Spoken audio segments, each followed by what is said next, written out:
AIM, and you guys supported me then.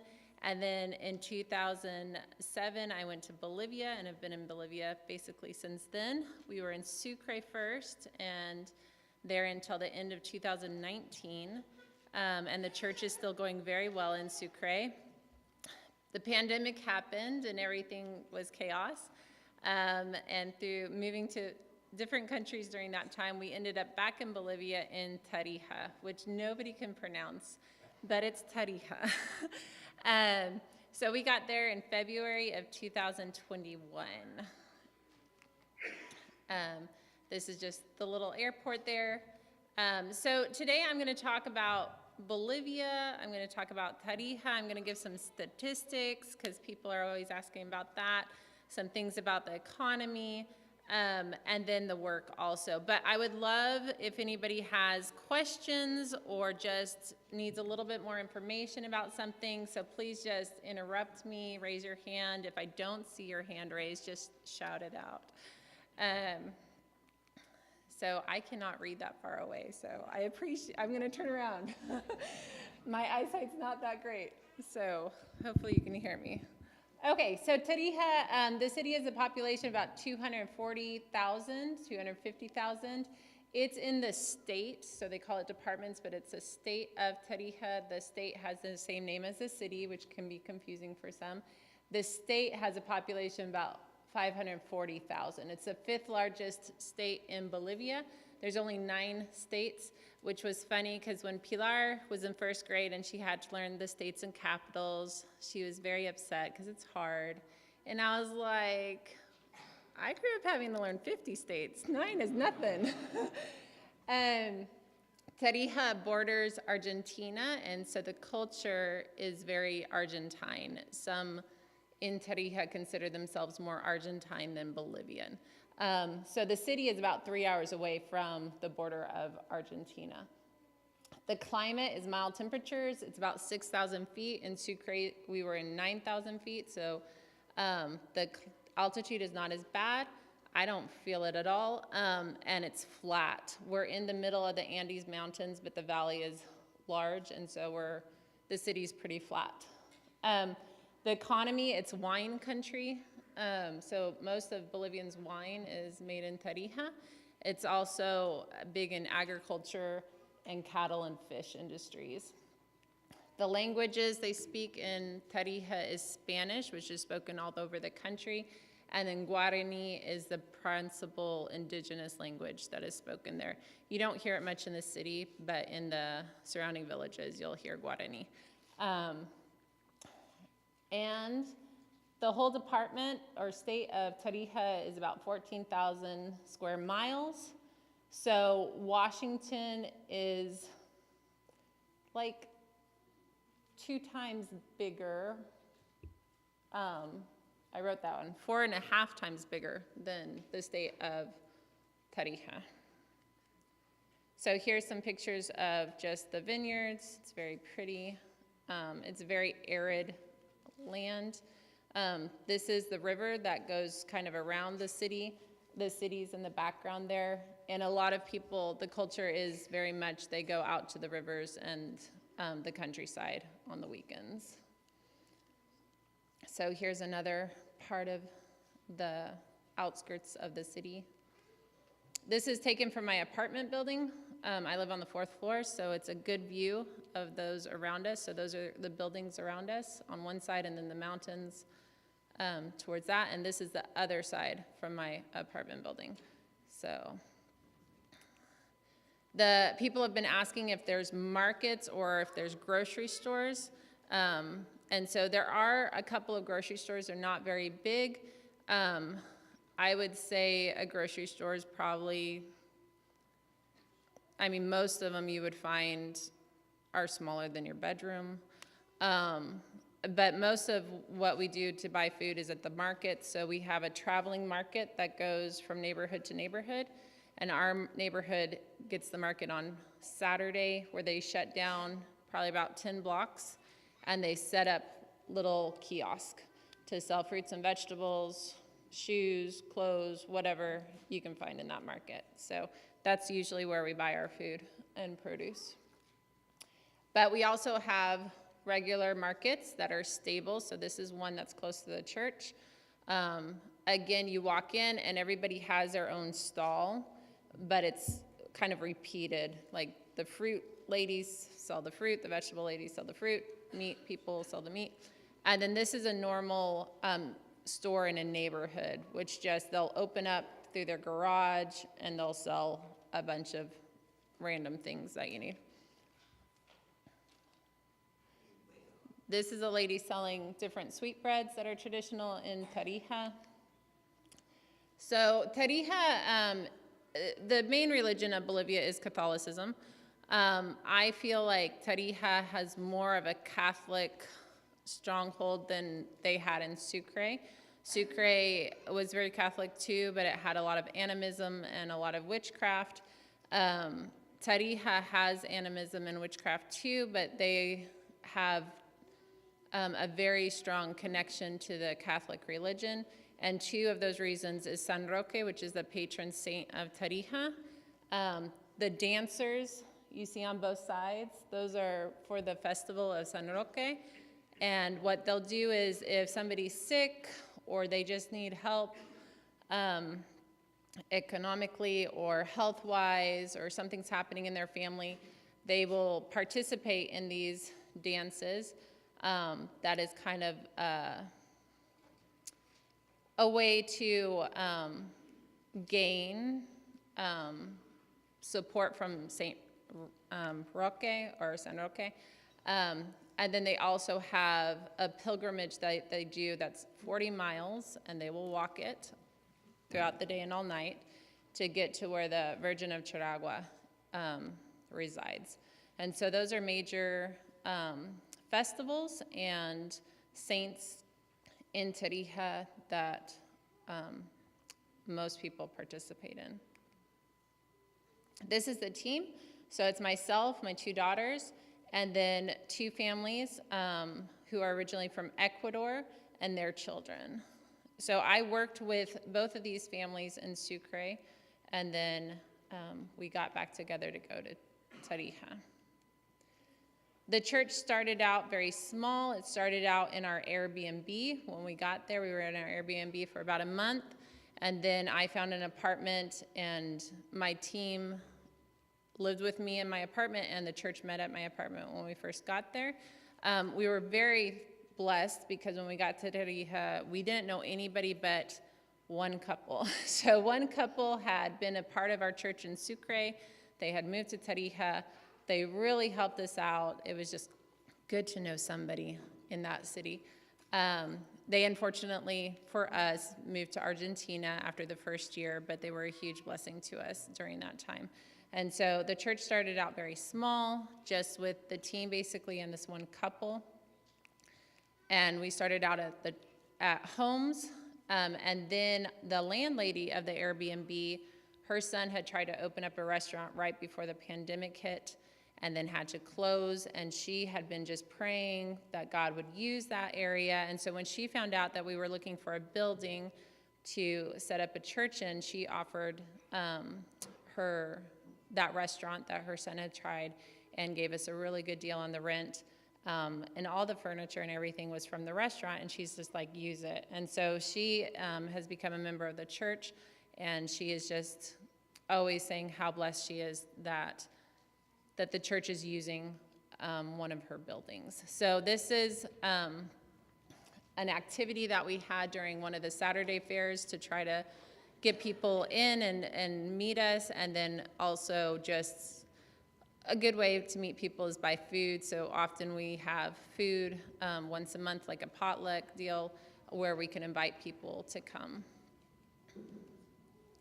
So there's a lot of pictures of us eating. This is the outside of the church building and also during the Saturday fair. So you can see the streets just full of kind of tents where people set up to sell. This is my apartment, and we're having a get-together with the women.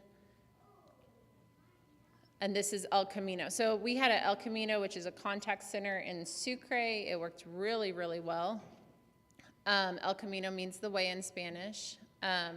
And so what El Camino offers is just a place for the youth or the college age kids to come in, do their homework, just have a free cup of coffee, some cookies or whatever, and talk to the people that are there.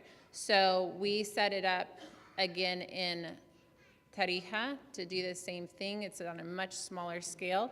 But the whole team takes turns. We have hours that we're there where we open up and try to invite people in or are just there for the people who come in. It has gone a lot slower in Tarija than in Sucre. Sucre was very displaced people. It was a huge university city, so most of the people from Sucre were not from Sucre. And so the university students loved El Camino because it gave them a place to connect to other people. It gave them the team, which ended up being kind of like aunts and uncles towards them, and it gave them a family. And so El Camino worked really well in Sucre, and this church started in Sucre primarily with university-aged kids.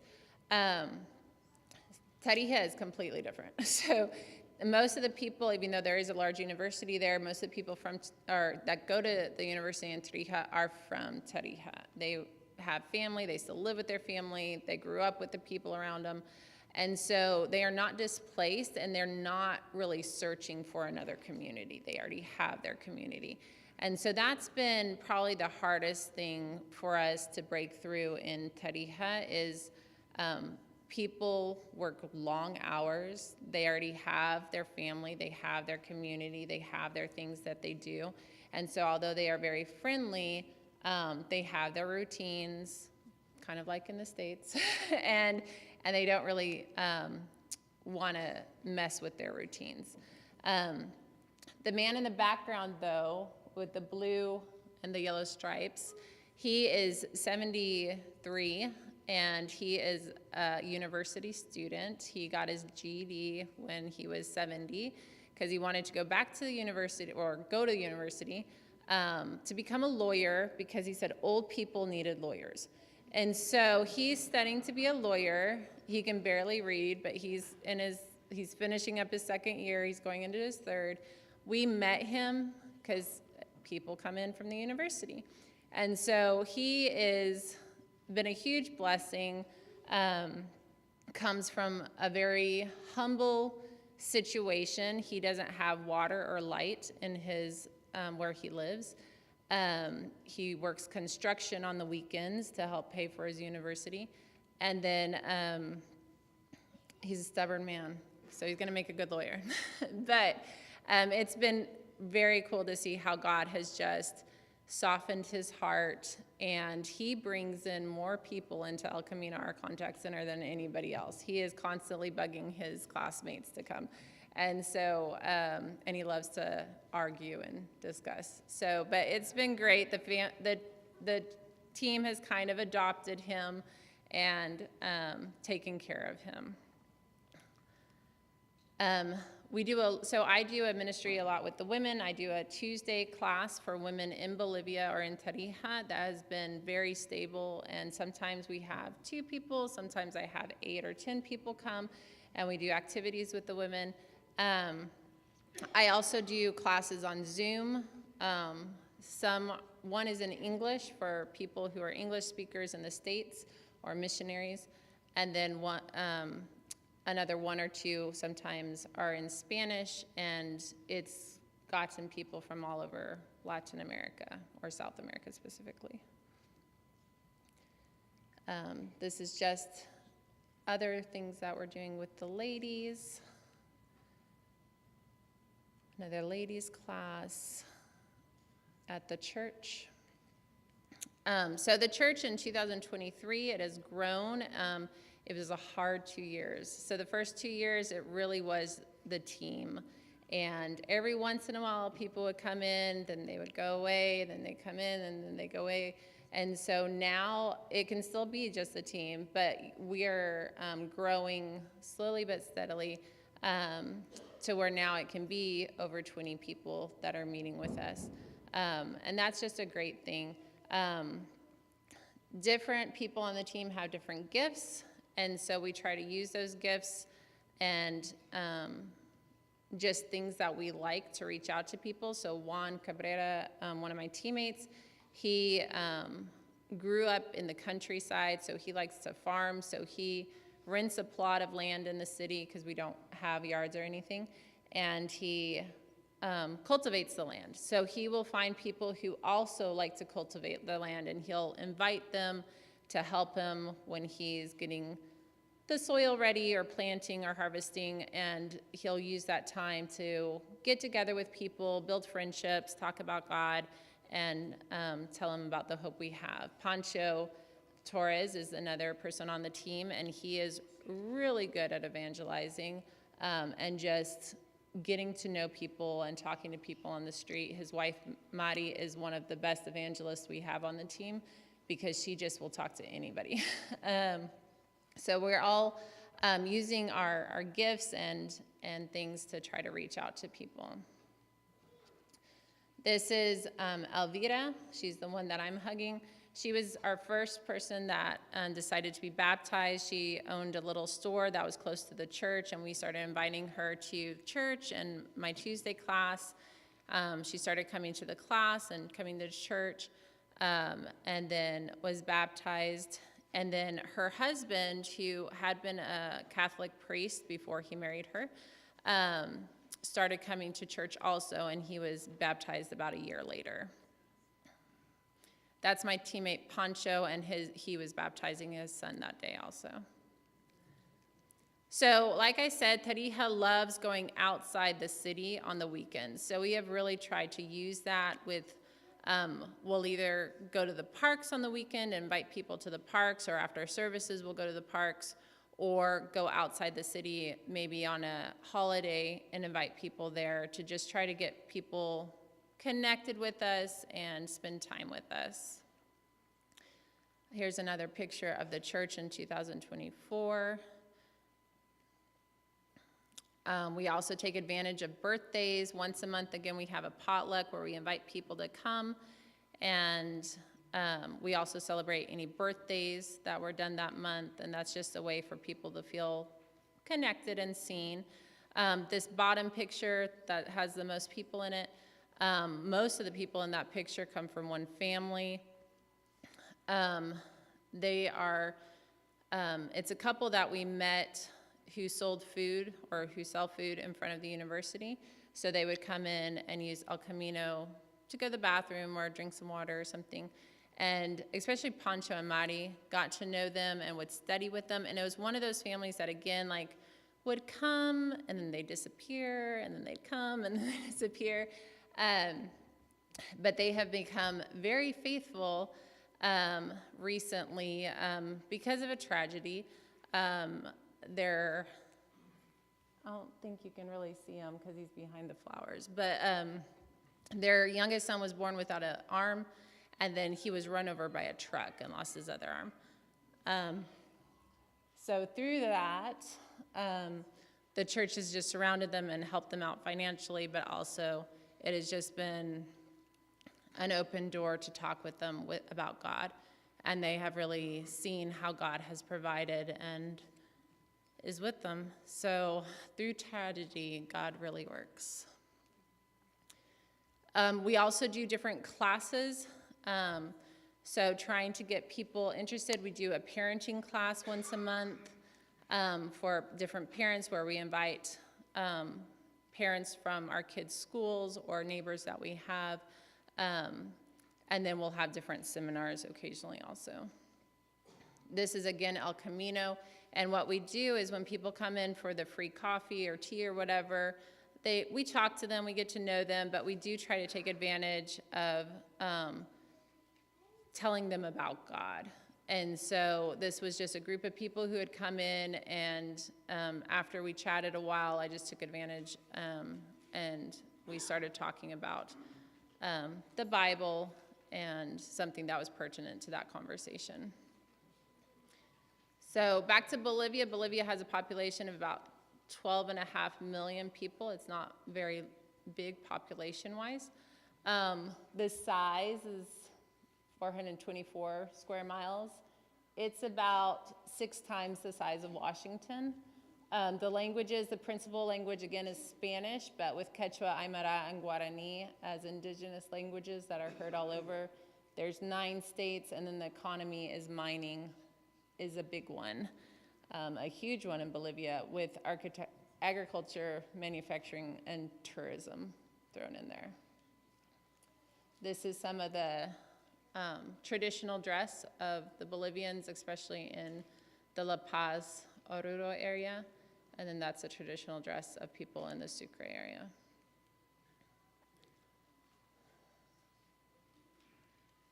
So Bolivia is the poorest country in South America, not in Latin America, but in South America it is the poorest country. I think it's 4th in Latin America. The income, average income, and this I would say is pretty good for Bolivia, is about $1,200 a month for a household of 3 to 5 people.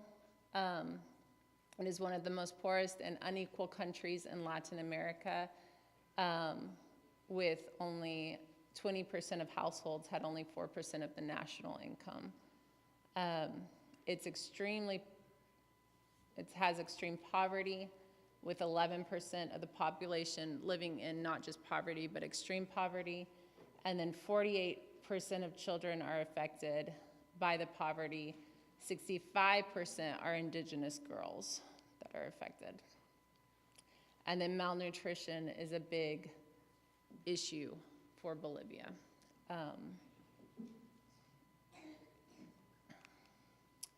Religion, again, Catholicism is the largest religion in Bolivia, with only 78% identifies as Catholic, 17 recognized as Protestant, so Protestant is anything but Catholic.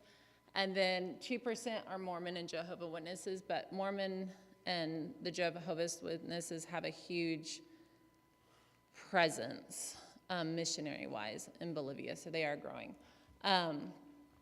Animism, so when we believe that material things have a spiritual essence, like Mother Earth, which is a big one, which is Pachamama, that's how they call Mother Earth, is very big and widely believed in Bolivia and held alongside Catholicism. And so here you have people reading the coca leaves, and then here is the Virgin of Charagua and San Roque in the markets. So you see that all the time. Witchcraft is still very big in Bolivia and very much held alongside people who claim Catholicism. Tio, which is Satan, is still revered because mining is so big in Bolivia. They believe that Satan has control underground. And so before miners go underground, they will offer different things like cigarettes or coca leaves or some sort of offering to the Tio, which is Satan, before going underground to cover their bases and gain protection. They will do other sacrifices too, animal sacrifices, and even they will do human fetuses. The congregations of Church in Christ in Bolivia are not that big. The presence of missionaries just has not happened in Bolivia, probably because it is poor, it's a hard country to evangelize in, and just the education and the medical facilities are not great. So, but there are other congregations of the Church in Christ. Santa Cruz had a huge missionary presence for about 30 years, back in the 70s and 80s. So there's 5 small churches there. These are states. So there are also the cities' names, but most of them are states too. La Paz has 3 churches. Most churches that I'm mentioning are 5 to 10 people. Some go up to 20, and then some can be a little bit bigger, like 30 or 40. Cochabamba had a big missionary presence and still has missionaries there. The only 2 places that have missionaries in Bolivia right now is Tarija, where I am at, and Cochabamba. Cochabamba has 3 churches. Sucre has 1. That's the one that we planted back in 2007. Potosi has a small church of maybe 5, tops 10 people. The church in Tarija, where we are at, is just starting. And then Beni has a family church, which is just basically a family that meets together. So their church is around 5 to 7 people. So Bolivia needs your prayers. It's a hard country. There's not a lot of people willing to go. And we need your prayers. I mean, prayers can move mountains. So we just really need your prayers. I do want to thank everyone for their support. It has been amazing. So the whole team is supported by 2 churches, one in Texas and one in Arkansas. We live very simply, and then we get enough for our monthly needs, which is fabulous. But the church in Washington, you guys really provide us with the funds that we need to come to the States. So we would not be able to come to the States, see family, or visit churches without your support. And your support also has helped us to be able to do different things within Bolivia and in other countries. So I thank you so much for that support, and thank you for just the welcome that we've had in coming here with everybody working together to make this a very comfortable place to visit. So does anybody have questions or comments? Yes? I'm sorry, the dangers? So I believe that Bolivia is safer to live in than the States. So there's petty crimes, but there's nothing really more than petty crimes. So there is a place in Bolivia that nobody goes to because of the cocaine lords there and the production of cocaine. And so that's a place that I wouldn't go to, and nobody does. But that's not close to where I live, and it's kind of not even in a city. And so besides that, like, no, I mean, it's very safe. Sucre was actually considered one of the safest cities in South America for a while. And so there is petty crimes.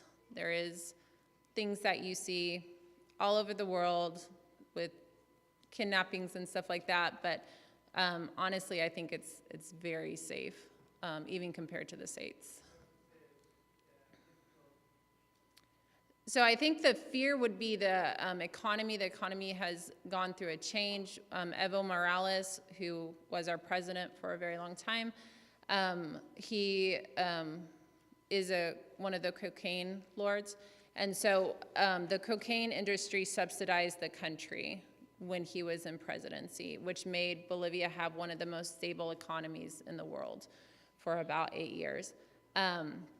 He really wants to become a dictator in Bolivia. He was kicked out of Bolivia, but now he's back, and he's running for presidency again this year, uncontested right now. And so that has, I think, made people fearful that Bolivia will go the way of Venezuela or even Ecuador. He really admires the Venezuela government, and so I think that would be the fear, that Bolivia would go in that direction, which would be really bad. But most people think that we can't just because we're so poor. Like, the country's so poor that it probably won't end up as bad as Venezuela. So, but you can be praying about that too, because the elections are this coming year, or this year. Yes? You welcome visitors. How do you get to Bolivia? You don't take a boat because we're landlocked. So there's no cruises that go there. So we would love visitors. That's been one of our struggles.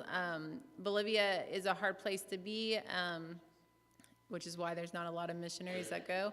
And with the pandemic and everything, it just made travel really hard for people to come. But we've had one person come for one day in the 4 years we've been there.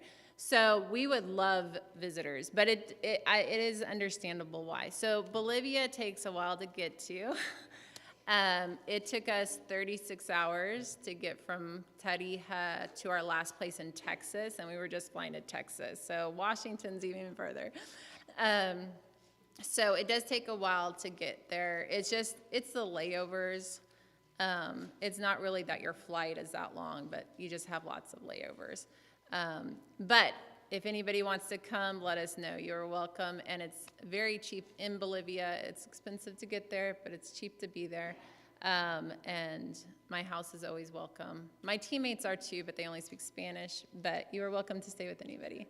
And we have hotels and running water. Some people are like, we don't want to go because you say it's so poor. And I'm like, it's poor, but we still have running water and electricity and all that. Yeah, we would love visitors. So whenever you want.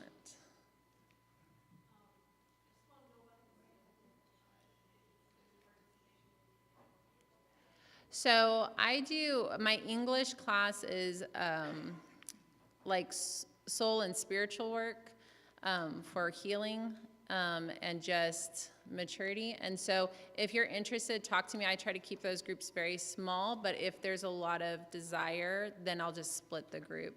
And so, yeah, if anybody there's one that I do in English, and we're in a break right now because I'm traveling. But yeah, if we're going to probably start up in February again. And so if anybody's interested in that, just let me know. And I'll kind of tell you a little bit more about that. But it's not an open class just because we try to create some intimacy and confidentiality. So, yes. Does the Catholic Church harass you at all? No. And honestly, it's interesting. One of my neighbors, she's very sweet, and we have created a good friendship, and she comes up to my apartment. We live in the same building, and asks me for prayers, or we'll read the Bible. She's been coming to my Tuesday class for a while, but she's very faithful in her Catholic belief, and so she goes to Mass every morning, every night. Like, that's very unusual for people to be that faithful. But she is very, very faithful. But my class on Tuesdays was conflicting. It was at the same time as Mass. And so she wanted to come to my class, but she felt guilty about missing Mass. And so she went to her priest, and she was like, what do I do? And the priest was like, if this is helping you, go do it. And so, yeah, we haven't had any problems with people like having prejudices against us, or other churches either having anything. So yeah, that's been a huge blessing. Anything else? Well, again, thank you for listening. And if anybody has more questions, I think we're going to meet in the fellowship hall and have some food. I am excited because I love potlucks. So thank you so much.